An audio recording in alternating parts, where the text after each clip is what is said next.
नमस्कार प्रिय विद्यार्थियों, I am engineer Kunal Tiwari, director Tiwari classes. आप सभी का हार्दिक अभिनंदन एवं स्वागत करता हूं। प्रिय विद्यार्थियों, आज हम सीधी बात करेंगे कार्बन की और कार्बन एवं उसके यौगिक। बड़ा इंटरेस्टिंग और बड़ा इंपॉर्टेंट टॉपिक कार्बन एवं उसके यौगिक। अधिकतर प्रतियोगी परीक्षाओं में कार्बन और उससे यौगिक से संबंधित सवाल पूछे जाते हैं। थोड़ा बड़ा टॉपिक है, 5-7 दिन चलेगा और बड़े ध्यान से समझने की आप कोशिश करेंगे। कार्बन एवं उसके यौगिक, कार्बन एवं उसके यौगिक, कार्बन एंड इट्स कंपाउंड्स। तो देखो प्यारे बच्चों, सबसे पहले जो हम यहां पढ़ेंगे वो पढ़ेंगे कार्बन, और कार्बन के बाद फिर इसके यौगिक पढ़ेंगे। तो पहले जो हमें पढ़ना है वो केवल किसको पढ़ना है, बोलो? कार्बन को पढ़ना है, कार्बन। ठीक। तो देखो कार्बन की अगर अपन वास्तविकता में बात करें तो कार्बन को सामान्य सूत्र जो होता है रिप्रेजेंट वो होता है C612। कार्बन को जनरल रूप में रिप्रेजेंट करेंगे C612। दूसरी बात अगर अपन करें, जो आपको प्यारे बच्चों पहले बता दिया था, ये जो नीचे वाला होता है इसे बोलते हैं परमाणु क्रमांक, और ऊपर वाला होता है उसे बोलते हैं परमाणु भार। तो ये जो कार्बन है इसका जो परमाणु क्रमांक है, इसका जो परमाणु क्रमांक है वो होता है 6, और कार्बन का जो परमाणु भार है वो होता है 12। तो प्यारे बच्चों, कार्बन का जो परमाणु क्रमांक हो गया 6 और कार्बन का जो परमाणु भार होता है वो कितना होता है, बोलो? 12। प्यारे बच्चों, मैंने आपको पहले बताया था कि जिस तत्व का जितना परमाणु क्रमांक होता है उस तत्व में उतने ही इलेक्ट्रॉन और उतने ही प्रोटॉन होते हैं। यानी कि आपको मैंने बताया था परमाणु क्रमांक बराबर प्रोटॉनों की संख्या बराबर इलेक्ट्रॉनों की संख्या, बराबर 6। यानी परमाणु क्रमांक बराबर प्रोटॉनों की संख्या बराबर इलेक्ट्रॉनों की संख्या कितनी, बोलो भैया? 6। ठीक है। अब अपन बात करें न्यूट्रॉनों की संख्या।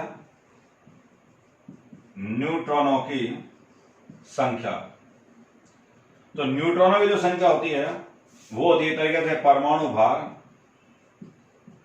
माइनस परमाणु क्रमांक। न्यूट्रॉन संख्या होता है परमाणु भार माइनस परमाणु क्रमांक। परमाणु भार है 12, परमाणु क्रमांक है 6, तो न्यूट्रॉनों की संख्या भी 6। हम बेसिक जानकारी प्राप्त करना चाह रहे हैं कार्बन की। अब अगर हम कार्बन की संरचना की बात करें या कार्बन की परमाणु संरचना की बात करें तो प्यारे बच्चों, बीचों बीच में कौन होता है? नाभिक। ये जो नाभिक होता है इसमें परमाणु के जो मूलभूत कण पाए जाते हैं, प्रोटॉन और न्यूट्रॉन। ये परमाणु की पहली कक्षा है। ये परमाणु की कौन सी कक्षा, बोलो?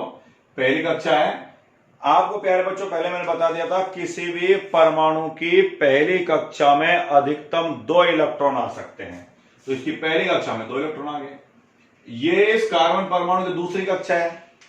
प्यारे बच्चों, दूसरी कक्षा में अधिकतम 8 इलेक्ट्रॉन आ सकते हैं। लेकिन जब परमाणु की पहली कक्षा में 2 इलेक्ट्रॉन आ गए, टोटल इलेक्ट्रॉन कितने, बोलो? 6 इलेक्ट्रॉनों में पहली कक्षा में आ गए 2, तो बाकी कितने बच गए? 4। तो बाकी के जो 4 इलेक्ट्रॉन हैं वो आ जाएंगे अगली कक्षा में। अरे वो जाएंगे अगली कक्षा में। तो प्यारे बच्चों, ये बीचों बीच में हो गया नाभिक। नाभिक में पाए जाते हैं प्रोटॉन और न्यूट्रॉन। ये मैंने आपको बता दिया था, नाभिक की खोज रदरफोर्ड नामक व्यक्ति ने 1911 में की। नाभिक की खोज 1911 में रदरफोर्ड नामक व्यक्ति ने की। नाभिक में परमाणु के जो मूलभूत कण प्रोटॉन और न्यूट्रॉन पाए जाते हैं। ये जो परमाणु की पहली कक्षा है, इस पहली कक्षा में अधिकतम 2 इलेक्ट्रॉन, दूसरी में अधिकतम 8 इलेक्ट्रॉन। लेकिन प्यारे बच्चों, कार्बन के पास टोटल 6 इलेक्ट्रॉन हैं। जब कार्बन के पास इलेक्ट्रॉनों की संख्या 6 है तो पहली कक्षा में 2, दूसरी में 4। तो प्यारे बच्चों, क्वेश्चन आता है कि कार्बन के बाह्यतम कोष में कितने इलेक्ट्रॉन है? तो कार्बन के बाह्यतम कोष में 4 इलेक्ट्रॉन। आ कितने सकते हैं? 4 और आ सकते हैं। या तो ये 4 इलेक्ट्रॉन ग्रहण करे तो 8 हो जाएंगे, 4 त्याग दे तो बाह्यतम कोष खत्म। इसलिए कहा जाता है कि जो एक कार्बन होता है इसकी संयोजकता होती है ±4, कि कार्बन को जरूरत पड़ती है तो 4 इलेक्ट्रॉन ग्रहण कर लेता है और जब उसको जरूरत पड़ती है तो 4 इलेक्ट्रॉन त्याग भी देता है। इसलिए जो कार्बन की जो संरचना होती है या संयोजकता या बैलेंसी होती है वो ±4 होती है। संयोजकता क्या होती है पिछली वीडियो में हम चर्चा कर चुके हैं। कोई भी तत्व अथवा परमाणु जितने इलेक्ट्रॉन त्यागता है अथवा ग्रहण करता है उसकी संयोजकता या बैलेंसी कहलाता है। अब प्यारे बच्चे इसकी अपन बात करें इलेक्ट्रॉनिक विन्यास की। कार्बन के अगर इलेक्ट्रॉनिक विन्यास की बात करें कि इलेक्ट्रॉन किस तरीके से व्यवस्थित रहते हैं, तो मैंने आपको पहली कक्षा में थोड़ा थोड़ा सिखा भी रखा है। तो इसका जो इलेक्ट्रॉनिक विन्यास है, इसका जो इलेक्ट्रॉनिक विन्यास है, इसका जो इलेक्ट्रॉनिक विन्यास होता है 2 4। इसका जो इलेक्ट्रॉनिक विन्यास है वो क्या होता है, बोलो भैया 2 और 4। तो पहली कक्षा में 2 इलेक्ट्रॉन, दूसरे में 4। तो पहली कक्षा में 2 इलेक्ट्रॉन है, मैंने आपको बताया था कक्षाओं में कक्षक पाए जाते हैं। पहली कक्षा का नाम है K, दूसरी का L, तीसरी का M, चौथी का N। पहले जो कक्षक K है इसमें कक्षक पाया जाएगा S, और ये जो S कक्षक होगा इसमें अधिकतम कितने इलेक्ट्रॉन भरे जाएंगे, 2। तो ये जो इलेक्ट्रॉन है भरे जाएंगे इसकी पहली कक्षा में 2 इलेक्ट्रॉन, तो इसका होगा 1s2। और दूसरी कक्षा में S और P दोनों कक्षा पाए जाते, मैंने आपको बता दिया था पहले। S में अधिकतम 2 इलेक्ट्रॉन, तो 2s2 और 2p2। सारे बच्चों आप भूल गए, मैंने आपको बताया था किसी भी परमाणु की जो कक्षक होते हैं वो 4 होते हैं, S, P, D और F। पहली जो कक्षक होता है S, इसमें अधिकतम 2 इलेक्ट्रॉन, P में 6 इलेक्ट्रॉन, D में 10 और F में 14 इलेक्ट्रॉन भरे जा सकते हैं। तो S है, इसमें 2 इलेक्ट्रॉन आगे अधिकतम। 1s का मतलब पहली कक्षा का S कक्षक, 2s का मतलब दूसरी कक्षा का S, 2p का मतलब दूसरी कक्षा का P। पहली कक्षा में P नहीं होता, पहली कक्षा में केवल एक ही कक्षक होता है S, दूसरी में 2 होते हैं S और P, तीसरी में होते हैं भैया S, P, D और चौथी में S, P, D और F। पहले समझा चुका हूं। तो कार्बन का इलेक्ट्रॉनिक विन्यास होगा 1s2 2s2 2p2। अब अगर इस कार्बन की आगे चल के बात करें तो प्यारे बच्चों ये कहा जाता है कि कार्बन प्रकृति में मुक्त और संयुक्त दोनों अवस्थाओं में पाया जाता है। कार्बन फ्री भी पाया जाता है और यौगिकों के रूप में भी पाया जाता है। कार्बन की अगर अपन मात्रा की बात करें तो कहा जाता है भूपटल पर कार्बन की मात्रा, भूपटल पर कार्बन की मात्रा 0.03% होती है। जितनी वायुमंडल में कार्बन डाइऑक्साइड होती है उतना धरातल पर कार्बन पाया जाता है 0.03% या 0.03% कार्बन पाया जाता है। अगर हम इस कार्बन की आगे चल के बात करें प्यारे बच्चों तो कहा जाता है कि कार्बन वास्तव में एक अधातु तत्व है। Carbon is a non metallic element, या कार्बन एक अधातु तत्व है। अधातु के अंतर्गत कार्बन को रखा जाता है। अगर हम आगे चल के बात करें कार्बन के बारे में तो कार्बन के बारे में यह कहा जाता है कि ये जो कार्बन होता है इसके प्रकृति में 6 समस्थानिक पाए जाते हैं। कार्बन के प्रकृति में 6 समस्थानिक पाए जाते हैं। एक तो C612, C613, C614, C615, C616, C617। Carbon के प्रकृति में ये 6 समस्थानिक पाए जाते हैं। There are 6 isotopes of carbon. ये मैं आपको पहले बता चुका हूं कि समस्थानिक क्या होते हैं। समस्थानिक के बारे में पहले बच्चों मैंने बताया था आपको कि एक ही तत्व के अलग अलग परमाणु, तत्व एक है, परमाणु अलग अलग है। एक ही तत्व के अलग अलग परमाणु जिनका परमाणु क्रमांक तो समान हो लेकिन परमाणु भार अर्थात द्रव्यमान संख्या अलग अलग हो, समस्थानिक कहलाते हैं। तो एक ही तत्व है कार्बन, कार्बन के अलग अलग परमाणु है जिनका परमाणु क्रमांक समान है 6 6 6 6 और 6, और इनका जो परमाणु भार या द्रव्यमान संख्या वो क्या बोलो अलग है, तो ये कहलाएंगे समस्थानिक। क्या कहलाएंगे बोलो, समस्थानिक।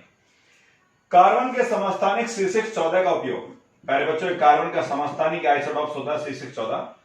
कार्बन के समस्थानिक C614 का उपयोग कार्बन डेटिंग पद्धति द्वारा, कार्बन डेटिंग पद्धति द्वारा, कार्बन डेटिंग पद्धति द्वारा जीवाश्मों के आयु निर्धारण में किया जाता है। कार्बन के समस्थानिक C614 का उपयोग कार्बन डेटिंग पद्धति द्वारा कार्बन डेटिंग पद्धति द्वारा जीवाश्मों के आयु निर्धारण में किया जाता है। अगर आपको जीवाश्म या फॉसिल्स की आयु निकालनी है तो कार्बन डेटिंग पद्धति द्वारा निकाली जाती है। कार्बन डेटिंग पद्धति द्वारा जीवाश्मों का आयु निर्धारण किया जाता है, लेकिन जीवाश्म 5000 वर्ष से अधिक पुराना नहीं होना चाहिए। अगर जीवाश्म 5000 वर्ष से ज्यादा पुराना है तो उसकी आयु का निर्धारण कार्बन डेटिंग पद्धति द्वारा नहीं किया जा सकता है। अगर जीवाश्म 5000 वर्ष से अधिक पुराना है तो उसकी आयु के निर्धारण के लिए यूरेनियम 9235 एक रेडियो समस्थानिक होता है जिसका उपयोग किया जाता है। इससे लाखों वर्ष पुराने फॉसिल जीवाश्मों की आयु ज्ञात की जा सकती है।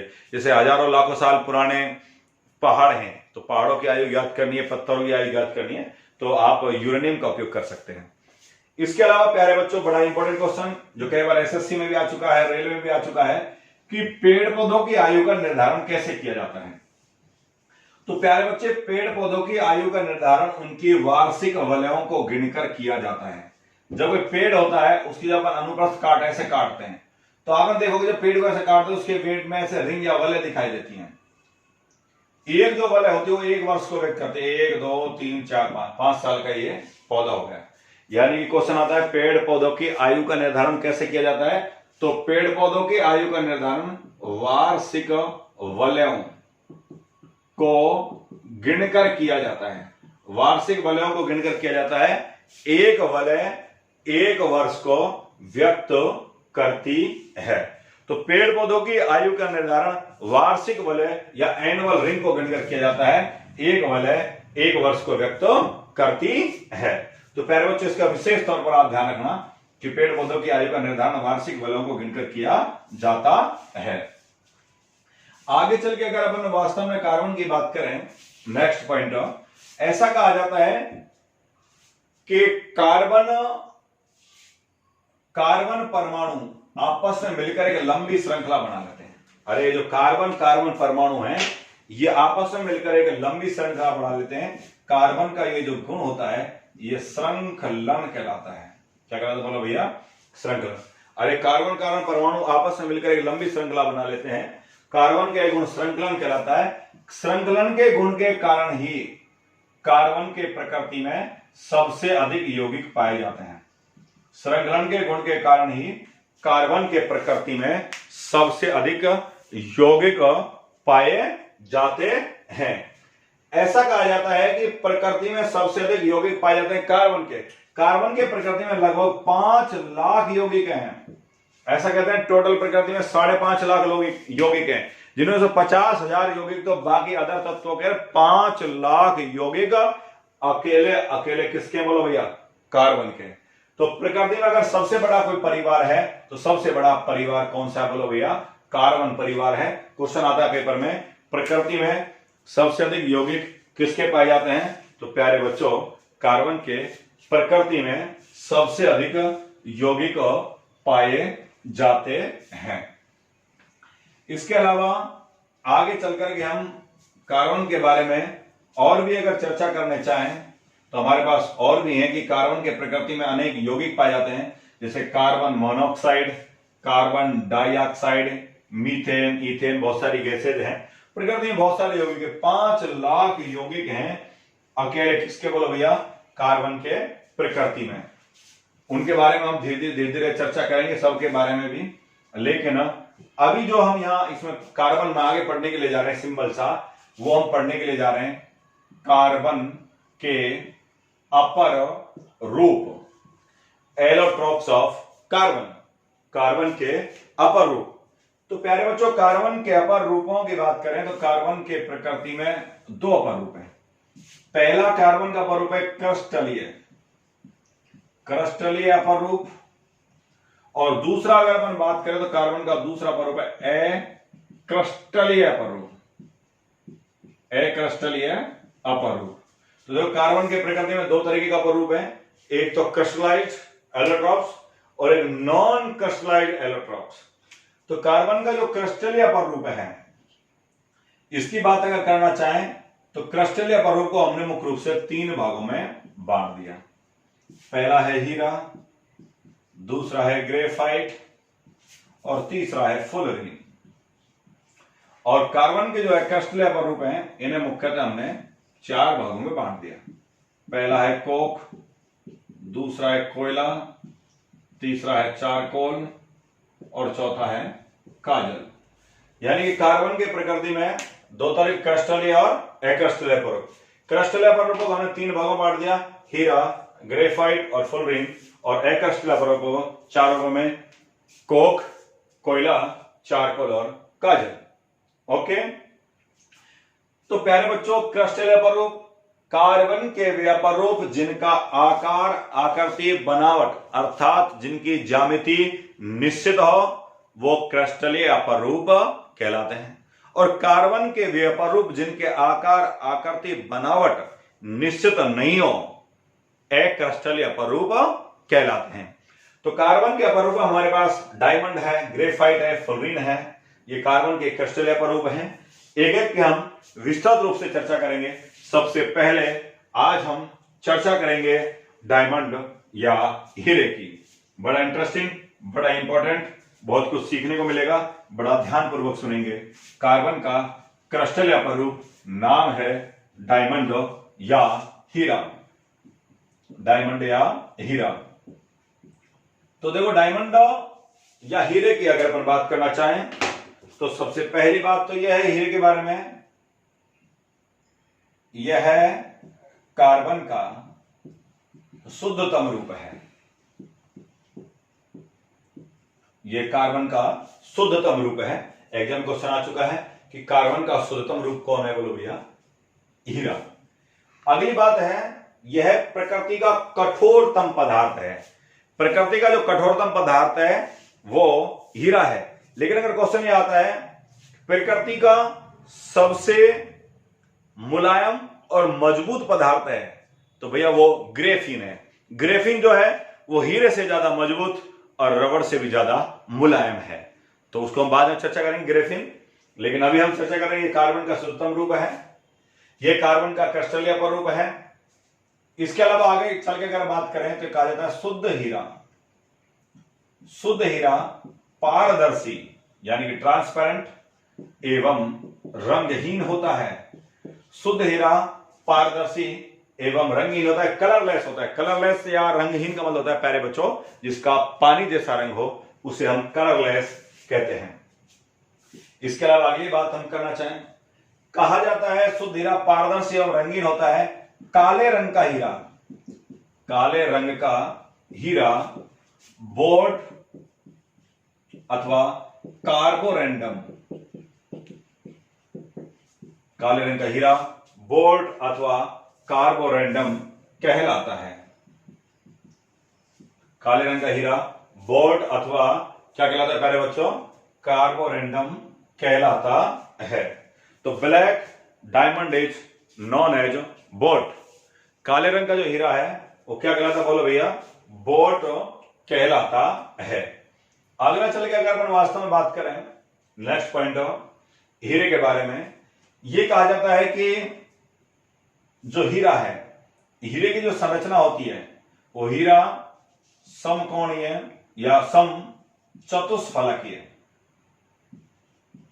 हीरे की संरचना कैसे होती है बोलो भैया, हीरे की संरचना सम चतुष्फलकीय होती है। इसमें प्रत्येक कार्बन परमाणु अन्य 4 कार्बन परमाणुओं से जुड़ा रहता है, अतः इसमें कोई भी मुक्त इलेक्ट्रॉन नहीं रहता है। अतः हीरा विद्युत का कुचालक एवं ऊष्मा का रोधी होता है। जो हीरा होता है, हीरा विद्युत का कुचालक एवं ऊष्मा का रोधी होता है। ऊष्मा का क्या होता है बोलो भैया, रोधी होता है। इंसुलेटर ऑफ लाइट, यानी हीरे में करंट नहीं आता। जिस तरीके से वर्षा के जल में करंट नहीं आता, उसी तरीके से हीरे में भी करंट नहीं आता। हीरा विद्युत का कुचालक एवं ऊष्मा का रोधी होता है। इसमें ऊष्मा का जो संवहन है, परिवहन है, वो भी नहीं होता है। तो ये बड़ा इंपॉर्टेंट बात है। प्रकृति का कठोरतम पदार्थ होने के कारण हीरे का उपयोग संगमरमर को काटने, जो संगमरमर का जो पत्थर आता है अपने घरों में लगा होता है, उसको काटने के लिए हीरे का उपयोग करते हैं। इसके अलावा अगर अपन बात करें, इसका उपयोग संगमरमर को काटने, हीरे को काटने में, जो हीरा होता है उसको भी भैया हीरे से ही काटा जाता है। संगमरमर को काटने, हीरे को काटने, कांच जो हमारा कांच जो होता है, कांच जो शीशा होता है, ये इसको भी किससे काटा जाता है बोलो? डायमंड या हीरे से काटा जाता है। तो इसका हीरे का उपयोग संगमरमर में हीरे को कांच को काटने के लिए किया जाता है। कई बार उपयोग क्वेश्चन आता है भैया कांच या शीशे को किससे काटा जाता है बोलो? हीरे से काटा जाता है, डायमंड से काटा जाता है। इसके अलावा आगे चल के अगर अपन हीरे की बात करें, सबसे पहले कृत्रिम हीरा, आर्टिफिशियल डायमंड है, सबसे पहले कृत्रिम हीरा मियांस ने तैयार किया था। एक मियांस नाम के व्यक्ति थे जिन्होंने सबसे पहले आर्टिफिशियल डायमंड को तैयार किया था। तो सबसे पहले कृत्रिम हीरा मियांस ने तैयार किया था। आगे चल के अगर हम बात करें तो कहा जाता है जो हीरा होता है, डायमंड होता है, हीरा पूर्ण आंतरिक परावर्तन के कारण, पूर्ण आंतरिक परावर्तन, टोटल इंटरनल रिफ्लेक्शन के कारण हीरा पूर्ण आंतरिक परावर्तन के कारण अत्यधिक चमकता है। क्वेश्चन कई बार एग्जाम पूछ जाता है हीरा अत्यधिक क्यों चमकता है? तो पूर्ण आंतरिक परावर्तन के कारण हीरा अत्यधिक चमकता है। ये पूर्णांतरिक परावर्तन क्या होता है ये आगे चल के हम फिजिक्स में बात करेंगे, जब हम प्रकाश के गुणों की व्याख्या करेंगे उस टाइम बड़े डिटेल में पढ़ेंगे। अभी तो याद रखना पूर्णांतरिक परावर्तन के कारण हीरा अत्यधिक चमकता है। प्रकाश का वेग की बात करें तो प्रकाश का वेग सबसे अधिक होता है निर्वात में, निर्वात से जो थोड़ा कम होता है वो हवा में, हवा से कम जो थोड़ा होता है पानी में, पानी से कम प्रकाश वेग कांच में। अगर प्रकाश का वेग सबसे कम होता है तो डायमंड या हीरे में प्रकाश का वेग सबसे कम होता है, स्पीड बहुत कम होती है। इसके अलावा अगर आगे चल करके हम बात करें हीरे के बारे में, तो हीरे के बारे में आगे अगर ये कहा जाए हीरे का जो अपवर्तनांक होता है वो सबसे अधिक होता है। अपवर्तनांक क्या होता है ये तो हम बाद में करेंगे। अपवर्तनांक एक राशि होती है, मात्रक विहीन राशि होती है जिसका कोई मात्रक नहीं होता। अपवर्तनांक क्या होता है कि प्रकाश की निर्वात में चाल अपन प्रकाश की किसी माध्यम में चाल का जो अनुपात होता है वो अपवर्तनांक कहलाता है। लेकिन आपको यहाँ केवल इतना से याद रखना है हीरे का अपवर्तनांक सबसे अधिक होता है। लगभग जो हीरे का जो अपवर्तनांक होता है वो 2.148 के आसपास होता है, यानी कि लगभग 2.5 के आसपास अपन कैलकुलेशन लेते हैं। सबसे अधिक जो अपवर्तनांक होता है हीरे का होता है और सबसे कम जो होता है अपवर्तनांक वो निर्वात या हवा का होता है 1, पानी का अपवर्तनांक 1.33। तो आगे चल के बात करेंगे। आगे चल के अगर अपन बात करना चाहें कि जो हीरा है उसकी अगर अपन वास्तव में बात करना चाहें तो हीरे को कैरेट में मापा जाता है। किस मापा जाता है बोलो? कैरेट में मापा जाता है। ऐसा कहा जाता है एक कैरेट बराबर होता है 200 mg, 200 मिलीग्राम। एक कैरेट जो है, कैरेट वास्तव में वजन का मात्रक भी होता है और कैरेट जो होता है वो शुद्धता का मात्रक भी होता है, एक्यूरेसी। तो कैरेट और कैरेट, तो एक कैरेट बराबर 200 मिलीग्राम होता है। और ऐसा कहा जाता है जो 24 कैरेट का सोना होता है उसे 100% शुद्ध माना जाता है। 24 कैरेट का जो क्या होता है बोलो सोना होता है उसे 100% शुद्ध माना जाता है। वो हम आपको बाद में बता दें, कई बार कैलकुलेशन भी आ जाती है कि 18 कैरेट का सोना कितना शुद्ध है। तो 18 कैरेट का सोना कितना परसेंट शुद्ध है? तो प्यारे बच्चे आप जानते हो 24 कैरेट का सोना माना जाता है 100% शुद्ध। तो 24 कैरेट बराबर 100%, एक कैरेट बराबर 100/24, इसलिए 18 कैरेट बराबर, पिछली बार पटवार भर्ती परीक्षा में पूछ लिया था, कई बार आ गया, SSCGL पूछे 2015 में। तो 100/24 गुणा 18, 6 18, 6 को 24, 4 25 और 25 75% शुद्ध माना जाएगा। कितना परसेंट बोलो? 75%। 18 कैरेट का जो सोना होगा वो 75 या 75% शुद्ध माना जाता है। कोई दिक्कत बोलो यहां तक? तो हम यहां जो बात करने के लिए जा रहे हैं वो हीरे की बात करने जा रहे हैं। जब हीरे की बात होगी तो ऐसा नहीं हो सकता कोहिनूर की बात ना हो।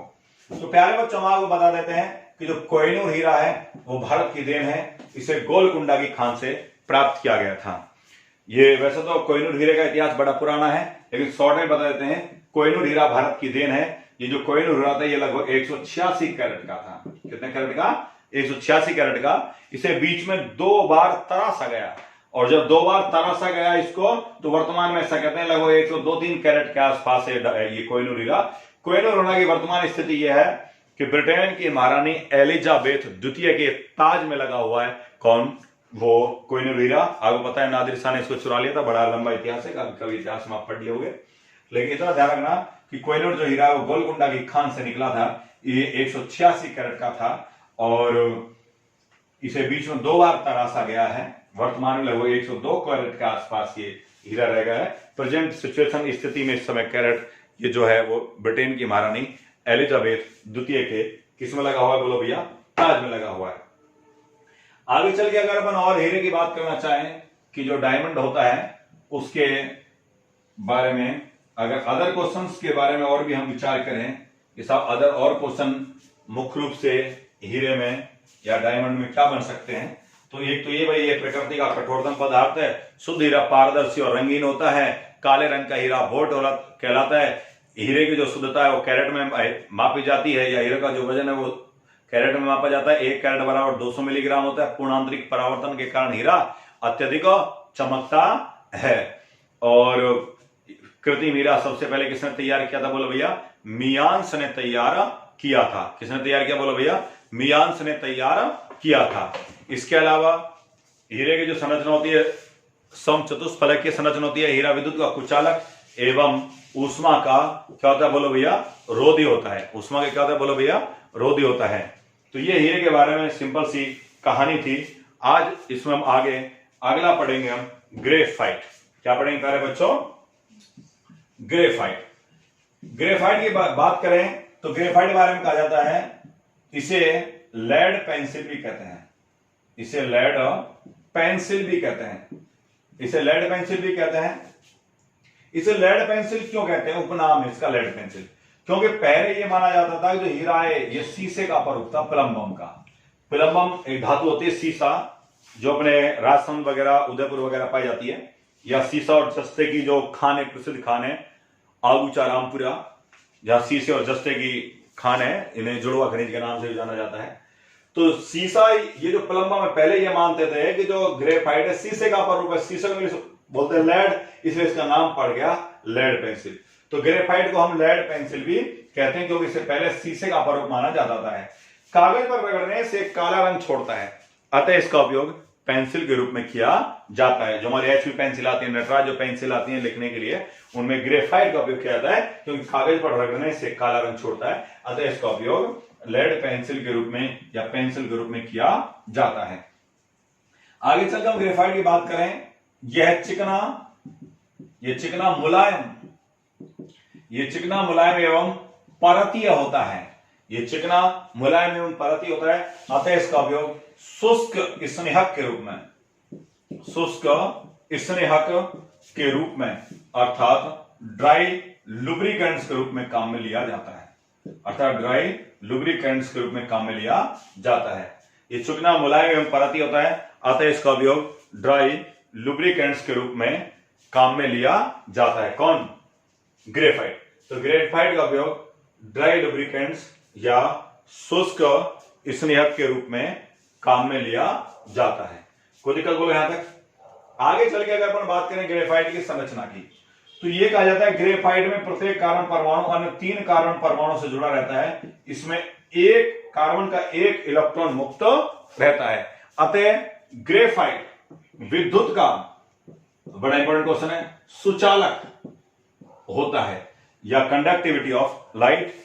तो ये जो इलेक्ट्रिसिटी होती है विद्युत का सुचालक होता है। क्वेश्चन कई बार एग्जाम में आता है कि उस अधातु का नाम बताइए, क्योंकि कार्बन अधातु है, अधातु की ये संतति संतान है, तो क्वेश्चन आता है उस अधातु का नाम बताइए जिसमें चालकता का गुण पाया जाता है, तो वो अधातु है ग्रेफाइट। वेरी इंपॉर्टेंट क्वेश्चन, तारीफ की जाए उतनी ही कम। क्वेश्चन आता है कार्बन के उस अपरूप का नाम बताइए जिसमें सामान्य अवस्था में चालकता का गुण पाया जाता है, वो कौन है बोलो, ग्रेफाइट। ग्रेफाइट एकमात्र ऐसी धातु है जिसमें चालकता का गुण पाया जाता है। अब अगर हम ग्रेफाइट की संरचना की बात करना चाहें तो कहा जाता है ग्रेफाइट की जो संरचना होती है वो षटकोणीय परतीय, षटकोणीय परतीय संरचना होती है। षटकोणीय ग्रेफाइट की जो संरचना होती है कैसी होती है प्यारे बच्चों, वो षटकोणीय परतीय संरचना होती है। अर्थात ऐसा कहते हैं इसकी जो संरचना होती है जोकर के टोपी के आकार की होती है, जोकर के टोपी के आकार की इसकी संरचना होती है। किसकी बोलो भैया, ग्रेफाइट की। इसमें प्रत्येक कार्बन परमाणु अन्य 3 कार्बन परमाणु से जुड़ा रहता है, अतः इसमें 1 इलेक्ट्रॉन फ्री रहता है, अतः जो ग्रेफाइट है वो विद्युत का सुचालक होता है। यह चिकना मुलायम और परती होता है, अतः इसका उपयोग ड्राई लुब्रिकेंट्स या शुष्क स्नेहक के रूप में मशीनों के कल पुर्जों में किया जाता है। ग्रीस व्रीस के रूप में जो बड़ी बड़ी कंपनियां फैक्ट्री होती है उनमें क्या ग्रीस के रूप में ग्रेफाइट का उपयोग करते हैं।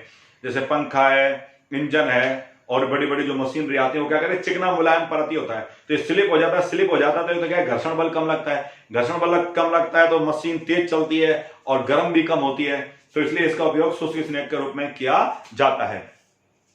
ग्रेफाइट की छड़ों का उपयोग भारी जल आप जानते हो सभी D2O, इसकी चर्चा कर चुके हैं।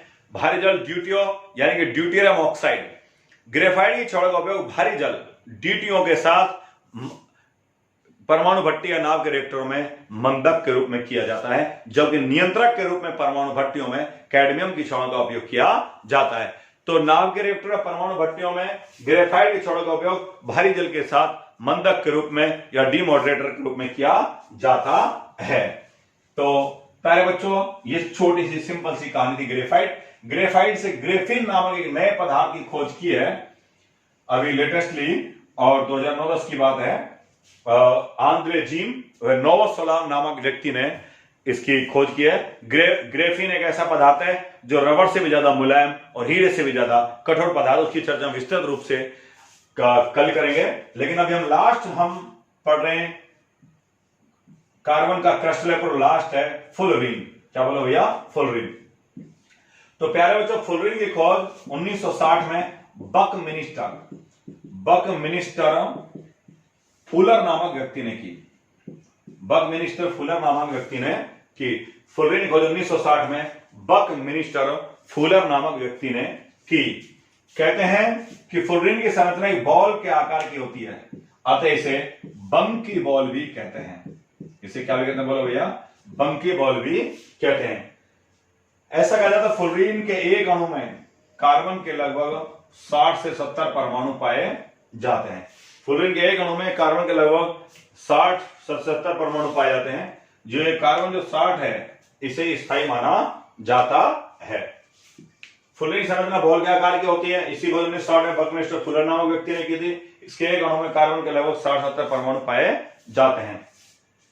इसके अलावा आगे चल के अगर अपन फुलरीन के बारे में बात करना चाहें तो यह कहा जाता है कि जो फुलरीन होता है वो सामान्य ताप एवं दाब पर तो कुचालक की भांति व्यवहार करता है, लेकिन ताप और दाब बढ़ाने पर इसमें अति चालकता का गुण पाया जाता है, अर्थात सुपर कंडक्टिविटी का गुण पाया जाता है। किसमें बोलो भैया, फुलरीन में। तो फुलरीन का उपयोग अपन अति चालक के रूप में भी कभी कभार जरूरत पड़े तो कर सकते हैं। इसके अलावा फुलरीन का अगर अपन उपयोग की और भी बात करें तो आजकल अंतरिक्ष प्रौद्योगिकी में भी इसका उपयोग किया जा रहा है।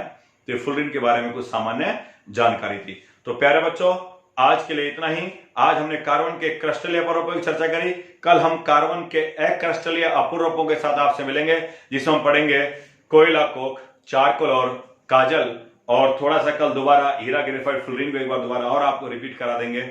आज के लिए इतना ही। जय हिंद, जय भारत। कल आपसे मिलते हैं। Thank you so much.